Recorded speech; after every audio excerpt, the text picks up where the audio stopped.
বসিল যারা এই মাহফিলে সবাই লেগেছান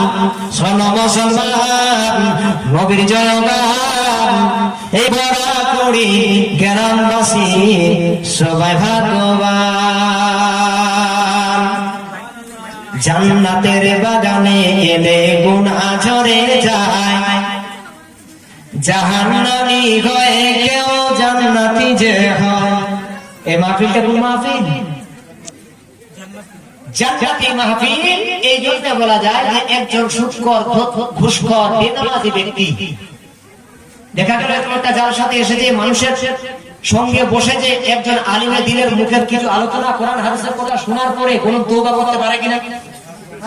পারে না ভুল ভাঙতে পারে না এই মাহফিলটার মধ্যে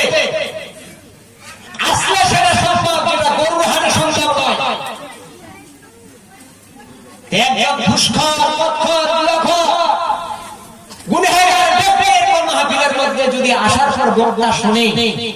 শোনার পরে তার মন যদি পরিবর্তন ঘটে যদি এই মাহফিল থেকে যদি তওবা করা যায় বলুন তার জন্য জান্নাতের দরজা খুলবে কি খুলবে না খুলবে না কোন একটা মানুষ খারাপ থেকে পরিবর্তন করে নামাজি হয়ে যাবে সৎ পথের প্রতীক এলে গুনাহ ঝরে যায় জাহান্নামী হয়ে কেউ জান্নাতি যে হয় জান্নাতের বাগানে এলে গুনাহ ঝরে যায় জাহান্নামী হয় কেউ জান্নাতি যে হয় জান্নাতের খবর পেতে জান্নাতের খবর পেতে শোনো মুসলমান নবীর জয়গান এই বরাকুড়ি গ্রামবাসী সবাই ভাগ্যবান বরাকুড়ি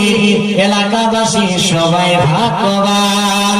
আসিল যারা এই মাহফিলে বসিল যারা এই মাহফিলে আসিল যারা এই মাহফিলে বসিল যারা এই মাহফিলে সবাই লেগেছান শোনো মুসলমান নবীর জয়গান এই বরাকুড়ি গ্রামবাসী সবাই ভাই